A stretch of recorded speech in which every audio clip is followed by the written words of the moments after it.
자, 이제 욥기 17강입니다. 지난주에 이어서 엘리후 이야기를 좀 시작할 텐데요.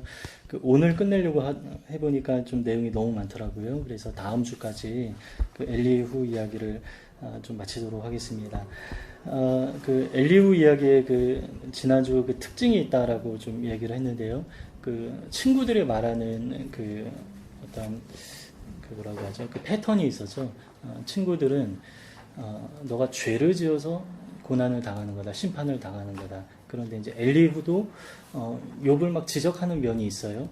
그런데 이제 너가 죄를 지어서 이렇게 되는 것이 아니라 너가 이렇게 고난 당하고 어려움을 겪는 중에 죄를 짓고 있다 이거예요.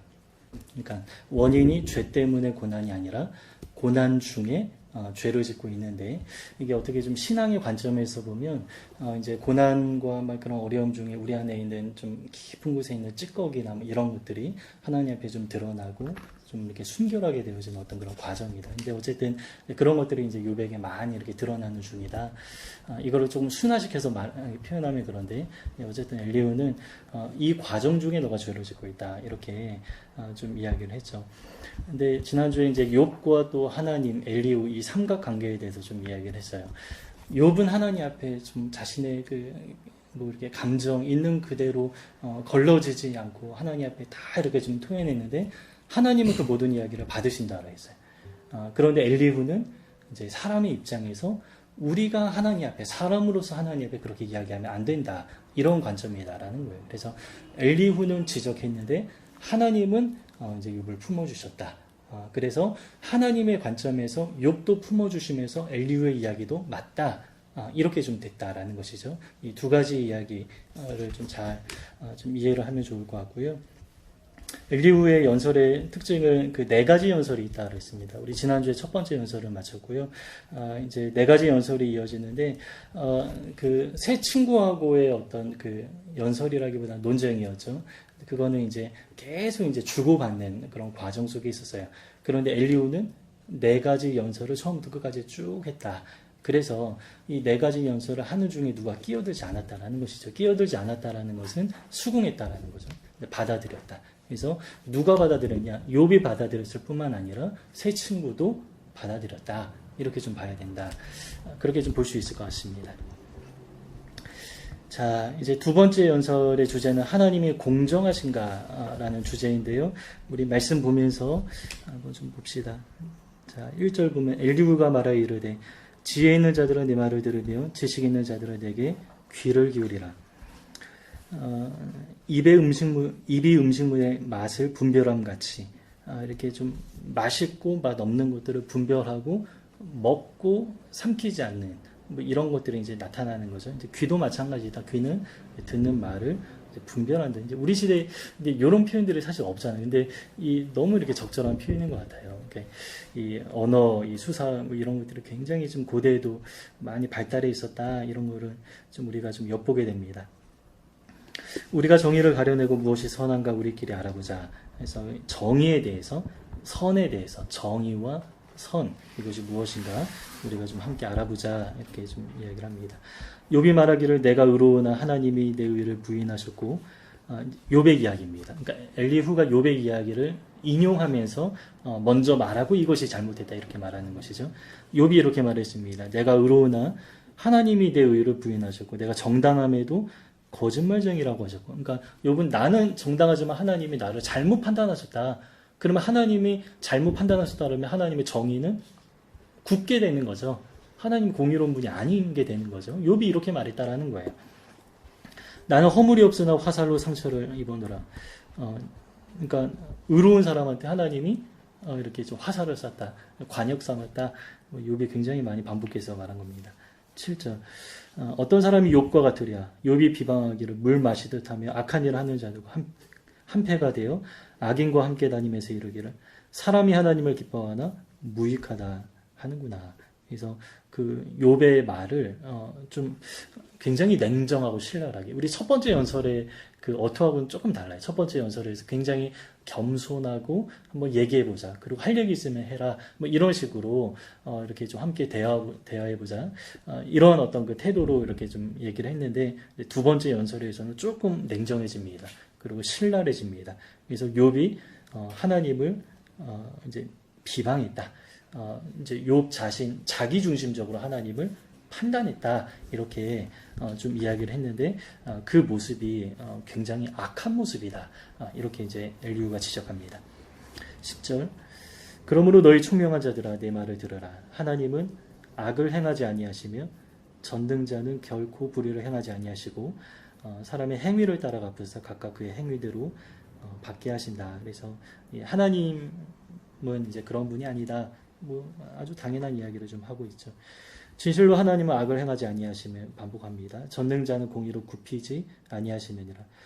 누가 땅을 그에게 맡겼느냐? 누가 온 세상을 그에게 맡겼느냐? 안 맡겼다라는 것이죠. 하나님이 모든 것들을 창조하시고 하나님이 주관하시고 하나님이 판단하시고 하나님이 심판하시고 그러니까 하나님 스스로 계셔서 스스로 모든 것들을 하시는 분이 바로 하나님이시다. 누구한테 맡기지 않으셨다. 이렇게 좀 말하는 겁니다. 그가 만일 뜻을 정하시고 그의 영과 목숨을 거두실진데 그러니까 심판하시는 그 하나님이죠. 모든 육체가 다 함께 죽으면 사람은 흙으로 돌아가리라. 그래서 이 최고의 통치자 앞에서 도전하면 안 된다. 이렇게 좀 이야기를 좀 합니다. 계속해서 좀 어떤 이야기 하는가 좀 볼까요?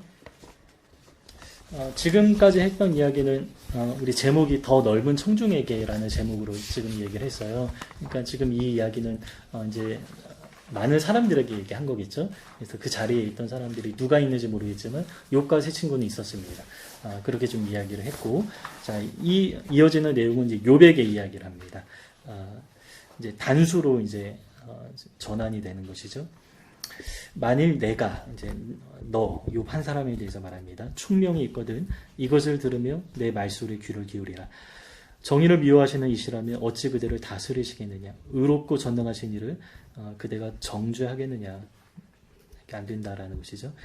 자, 18절부터 보면 이 되게 다양한 종류의 사람들을 말해. 왕 이야기를 하죠. 지도자, 왕에게라도 무용지물이라 하십니까? 그러니까 얼마나 높은 분인가. 지도자들에게도 악하다. 그러니까 지도자도 판단하는 분이다. 지도자도 재판하는 분이다. 원래 지도자가 사람들을 재판하잖아요. 근데 하나님은 지도자를 이제 악하다 이렇게 판단할 수 있다. 고관을 외모로 대하지 아니하십니까? 이 외모라는 건 겉 외모뿐만 아니라 재산과 이런 것들에 휘둘리지 않는다. 아무리 이렇게 높은 신분의 사람이더라도 이렇게 좀 기울지 않는다. 가난한 자들 앞에서 부자의 낯을 세워주지 아니하시나니 이는 그들이 다 그의 손으로 지으신 바가 됩니다. 그러니까 하나님이 창조주이시다. 그래서 하나님 앞에서라면 모두가 공평하다. 하나님 공의로운 분이다. 공평하신 분이다. 이 이야기를 18절부터 19절까지 좀 이야기를 합니다.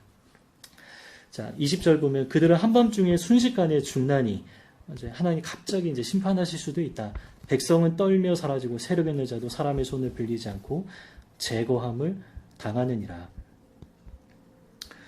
네, 그러니까 하나님이 직접 심판한다. 그러니까 사람의 손을 빌리지 않고 하나님이 직접 하신다.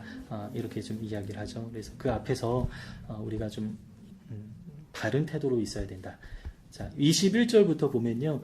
하나님이 그렇게 직접 하시는데 하나님이 자기 감정에 따라서 이렇게 치우치게 하는 분이 아니다라고 21절부터 이야기를 해요.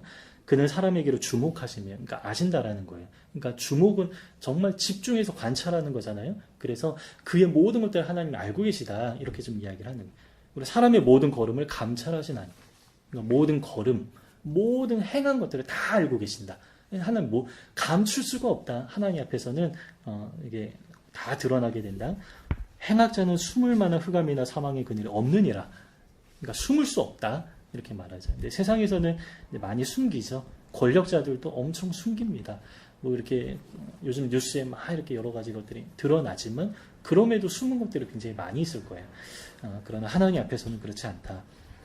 하나님은 사람을 심판하시기에 오래 생각할 것이 없으시니 오래 생각할 필요도 없는 분이다. 이미 다 수집되고 이미 다 알고 있기 때문에 바로바로 하나님을 판단할 수 있는 분이다. 세력 있는 자를 조사할 것 없이 꺾으시고 그러니까 조사할 필요가 없이 이미 알고 계시다. 다른 사람을 세워 그를 대신하게 하시니라. 그러니까 그 사람을 이제 교체하신다. 그러므로 그는 그들의 행위를 아시고 계속 아신다 이렇게 말하죠. 그들을 밤 사이에 뒤집어 흩으시니라. 그러니까 아시고 심판하신다. 하나님은 충분한 지식을 가지고 아주 냉철하게 판단하시고 또 이제 심판하시는 하나님이시다. 이렇게 좀 말하죠. 26절 봅시다. 그들을 악한 자로 여겨 사람의 눈 앞에서 치심은, 이거는 이제 그 예수님이 원래 낮에 재판을 받아야 했는데 예수님은 그 밤에 새벽에 이제 재판을 받았죠. 이거는 불법이거든요. 그렇게 되면 안 되는데 이제 공개적으로 모든 것들이 드러나야 되는데 그렇지 않았죠. 근데 여기서 말하는 거는 사람의 눈 앞에서 치셨다. 공개됐다. 이제 공개하여서 하나님의 그 재판이 이제 공식적으로 이루어지는 그런 모습을 말합니다. 그들이 그를 떠나고 그의 모든 길을 깨달아 알지 못함이라. 그들이 이와 같이 하여 가난한 자의 부르짖음이 그에게 상달하게 하며 빈궁한 사람의 부르짖음이 그에게 들리게 하느니라. 하나님은 다 듣고 계신다. 이제 어떻게 듣고 계시냐? 물론 하나님이 전지전능하시기 때문에 다 듣고 계십니다. 그런데 이게 마태복음에 보면 그 제가 예전에 설교했던 거 기억나는지 모르겠어요. 수호천사. 그 성경에 천사 이야기가 많이 없어요. 근거가 많이 없거든요. 근데 마태복음에는 그 천사의 이야기가 명시되어서 한 번 딱 나옵니다. 그래서 한 번 나온 이야기지만 그 이야기를 통해서 수호천사가 있다. 이 사실을 우리가 좀 분명하게 좀 알게 되죠. 그래서 가난한 자, 이게 소외되고 굉장히 지극히 작은 자의 천사가 하나님께 구한다. 이런 표현이 한 번 있어요. 그래서 각 사람마다 천사가 있는데 그에게 좀 억울하게 하거나 이런 것들이 있으면 천사가 구하고, 그에게 또 돕고 잘한 일이 있으면 또 이제 천사가 하나님 앞에 보고하는 그러한 일들이 있다. 이렇게 좀 말합니다. 물론 하나님이 전지 모든 것들을 아시죠. 그런데 이제 각 사람에게 이제 각 사람의 어떤 그 억울한 것들을 다 하나님 앞에 보고하는 그런 천사들이 있다. 그래서 하나님은 이제 아신다. 신약에도 이제 그런 말씀이 있습니다. 29절 주께서 침묵하신다고 누가 그를 정죄하며 그가 얼굴을 가리신다면 누가 그를 배울 수 있으랴. 그는 민족에게나 인류에게나 동일하시니 이는 경건하지 못한 자가 권세를 잡아 백성을 올가매지 못하게 하려 하심이니라. 하나님 이제 동일하게 판단하신다. 그런 얘기죠. 31절 볼까요? 그대가 하나님께 아뢰기를 내가 죄를 지었사오니 다시는 범죄하지 아니하겠나이다. 내가 깨닫지 못한 것을 내게 가르치소서. 내가 악을 행하였으나 다시는 아니하겠나이다 하였는가.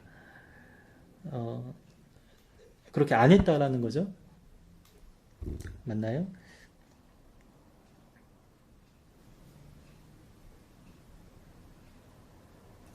네, 그런 것 같습니다. 자, 31절이죠. 밑에 설명 볼까요? 엘리후는 욥에게 분명한 제안을 한다. 인정하라, 기도하라, 다짐하라. 세 가지죠. 이제 내가 하면 안 되는 말을 했다라고 너 욥 인정해라. 하나님 앞에 합당한 말이 아니다. 그리고 내가 이해하지 못하는데 하나님 내게 가르치소서 기도하라. 그리고 다시는 그런 말을 하지 않도록 다짐하라. 이렇게 좀 세 가지 이야기가 지금 31절부터 32절, 이제 33절까지 이제 나온다. 이렇게 이제 세 가지 이야기를 정리합니다. 그러니까 이 엘리후가 이제 욥이 해야 될 거를 그 길을 제시해 주는 거야. 이 세 가지 기도를 해야 된다라고 이렇게 좀 인도하는 그런 모양이다. 이렇게 좀 볼 수가 있습니다.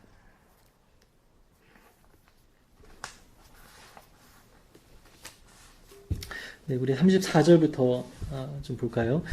좀 무서워요. 34절 보면요. 슬기로운 자와 내 말을 듣는 지혜 있는 사람은 반드시 내게 말하기를 욥이 무식하게 말하니. 그러니까 우리가 무식하다라는 게 좀 이렇게 농담식으로 또 이렇게 좀 이렇게 하대하고 좀 안 좋은 말인데, 그러니까 지식이 없이 말한다 이렇게 말하는 거죠.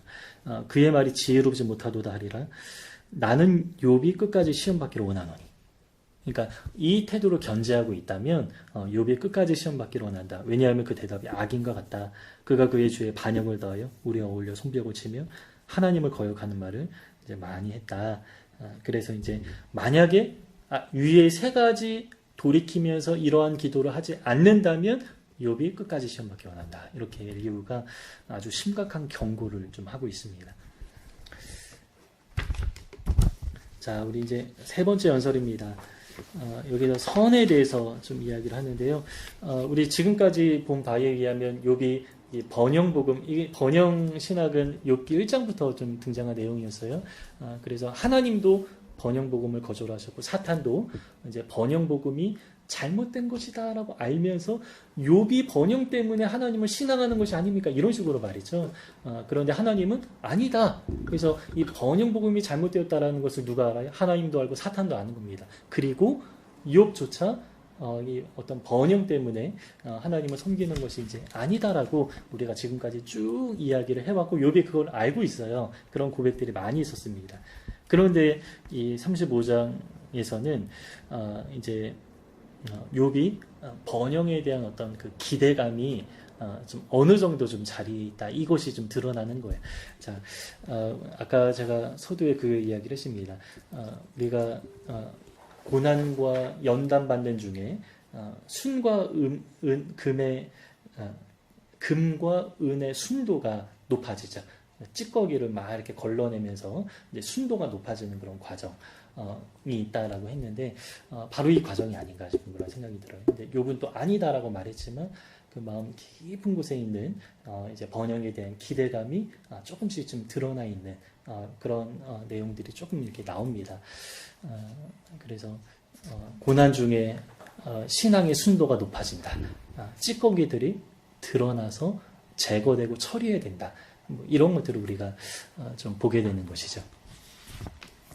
자, 한번 봅시다. 욥이 어떻게 말하는가. 엘리후가 말을 이어 이르되 그대는 이것을 합당하게 여기느냐. 그대는 그대의 의가 하나님께로부터 왔다라는 말이냐.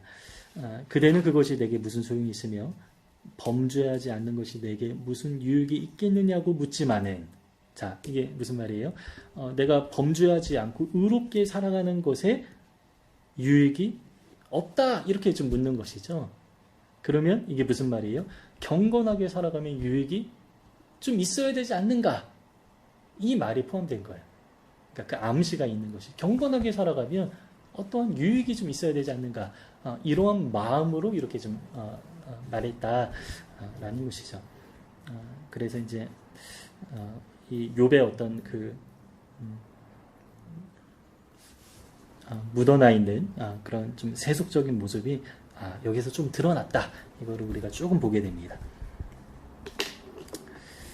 자, 엘리후가 이제 대답합니다. 그대는 하늘을 우러러보라. 그대보다 높이 뜬 구름을 바라보라.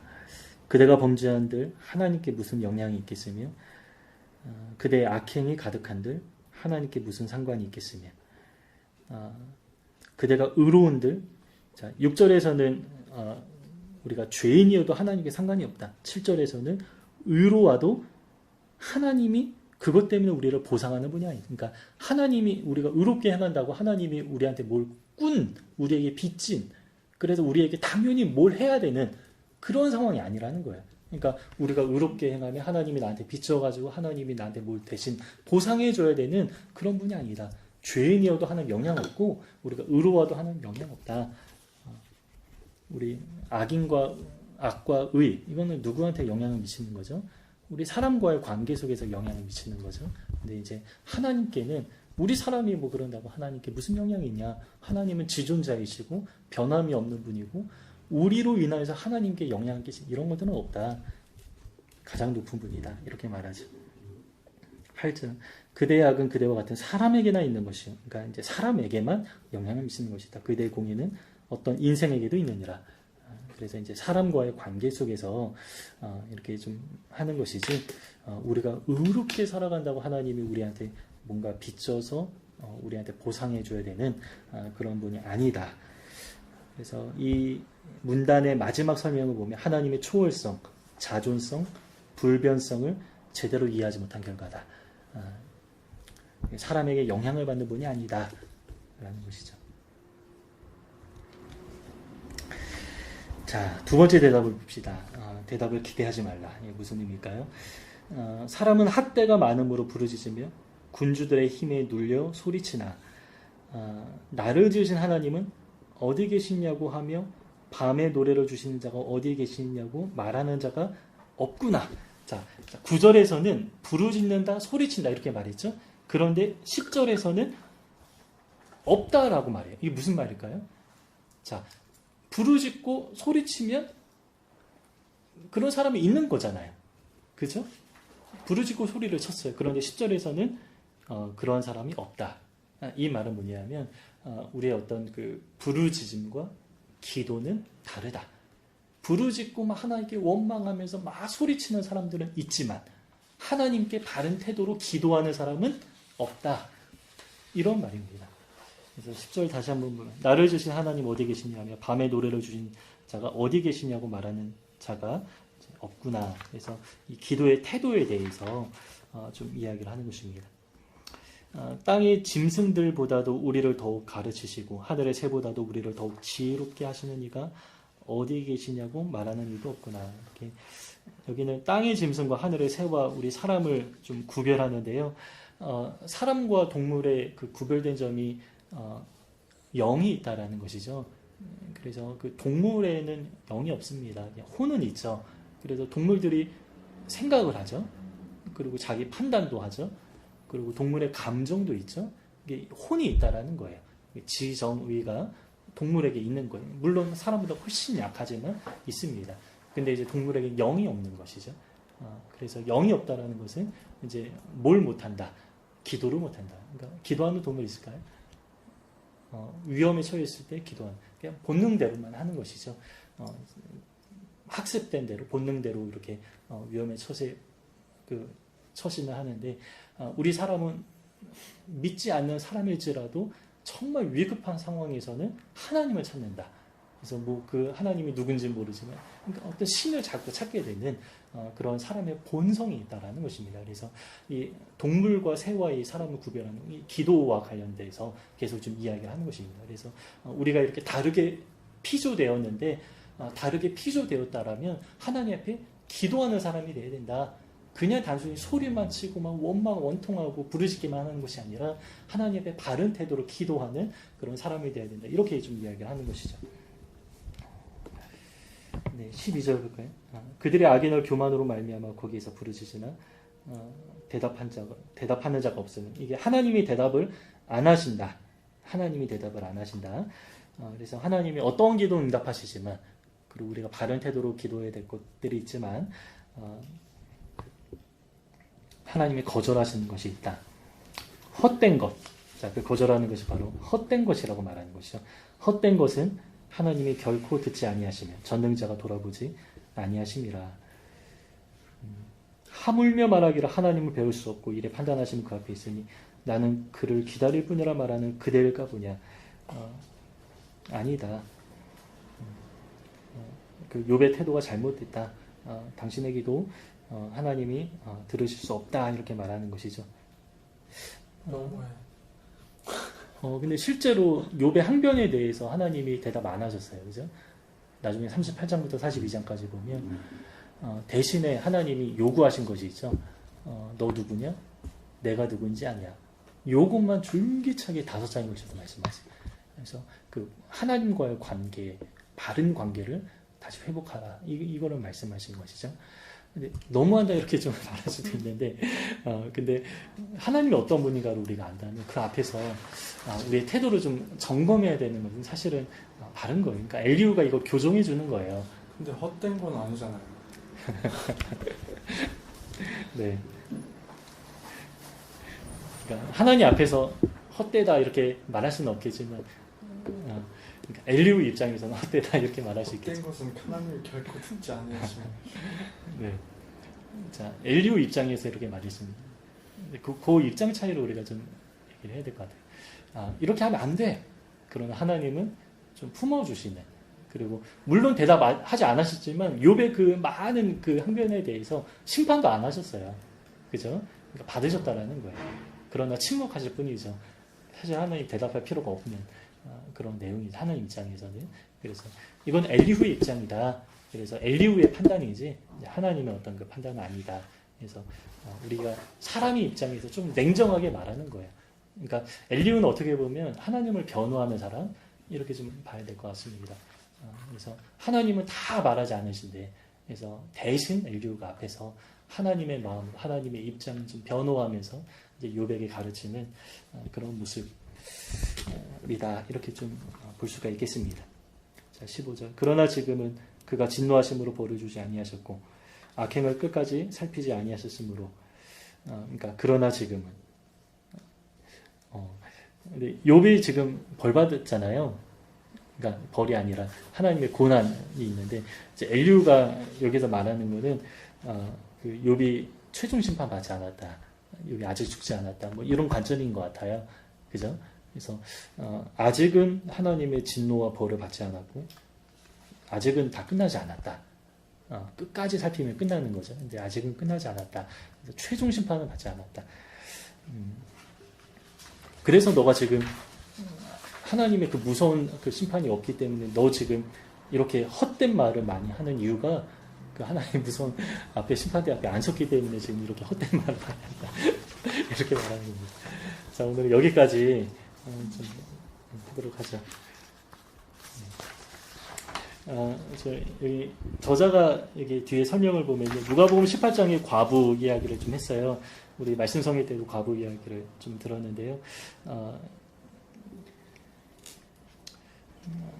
과부의 부르짖음과 우리가 성경에서 막 부르짖고 막 외치고 막 이런 게 있는데 이제 과부의 부르짖음과는 조금 다르게 좀 구별하는 거예요. 왜냐하면 누가복음 18장에서는 하나님이 이처럼 기도하면 받으신다 이렇게 말씀하셨기 때문에 그런 것이죠. 근데 이 과부의 부르짖음에 대해서는 하나님이 반드시 들으신다라는 약속이 있어요.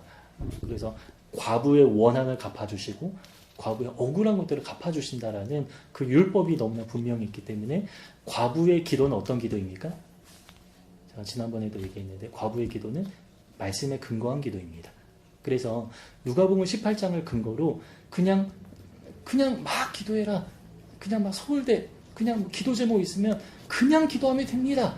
이렇게 말하면 안 된다라는 것이죠. 왜냐하면 과부의 기도는 성경적인 기도, 성경에 근거한 기도입니다. 성경에 근거했기 때문에 그렇게 기도하는 것이죠. 그래서 우리의 기도는 성경에 근거해야 돼요. 하나님의 말씀에 근거해야 돼요. 아주 분명하게 율법이 없으면 기도가 가증해진다라고 성경이 너무 분명히 말씀하고 있잖아요. 그래서 기도는 그냥 하는 게 아니에요. 그냥 막 이렇게 하면 되는 게 아닙니다. 물론 성령께서 우리의 기도를 교정해 주시고 기도하는 가운데 기도의 길을 열어주시고 인도하시고 이런 방향들이 있긴 있습니다. 그러나 우리에게 말씀도 있기 때문에 말씀에 근거해서 약속에 근거해서 기도합니다. 그래서 하나님 앞에 쓸데없는 기도 많을까요? 적을까요? 아주 많을 것 같아요. 근데 성경에 하나님의 관심이 없기 때문에 성경에 기록이 안 된 것들이 많이죠.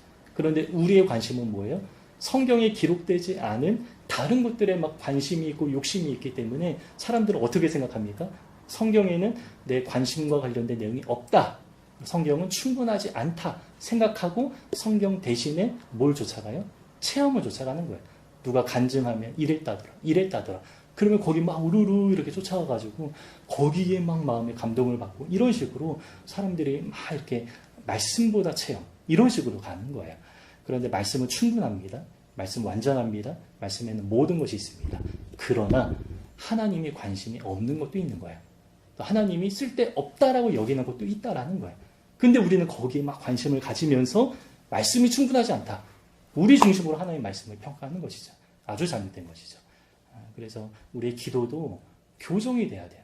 마음껏 그냥 막 소리치고 부르짖고 이게 다 기도가 아니라는 것이죠. 하나님이 받으시고 하나님이 대답하시고 하나님이 응답하시는 기도가 있고 그렇지 않은 기도도 있다. 이거를 우리가 좀 알아야 된다는 거예요. 피조물로서 하나님을 알아야죠. 하나님의 마음도 알고 그분의 뜻도 알고 그분 앞에서 어떻게 기도해야 되는가 이런 것도 우리가 배우면서 하나님 앞에 나아가야 되는 것이죠. 엘리후가 이제 그런 것들을 좀 가르치는 것입니다. 자, 질문 혹시 있나요? 자, 없으면 자, 기도하고 마치죠. 하나님, 우리의 기도를 다시 한번 좀 돌아봅니다. 하나님 앞에 의미 없는 기도, 혹시 쓸데없는 기도는 있지 않을까 다시 한번 좀 점검해 보게 됩니다. 말씀 안에서 하나님의 관심을 쫓아서 먼저 그의 나라와 의를 구하라. 모든 것 채우신다 말씀하셨는데 하나님의 관심, 하나님의 마음을 쫓아서 우리가 기도할 수 있도록 도우시고 또 하나님의 그 전능하신, 지존하신, 그 초월하신 그 하나님 앞에서 우리가 함부로 말하거나 또 교만하게 행하지 아니하게 하시고 나 중심적으로 하나님을 또 판단하거나 평가하지도 아니하게 하시고 그 앞에서 겸손하게 창조주 앞에서 내가 피조물임을 깊이 인식하면서 정말 엎드려 무릎으로 기도하는 우리의 태도를 잘 배울 수 있도록 주님 도와주시옵소서. 감사합니다. 예수 그리스도의 이름으로 기도드립니다. 아멘.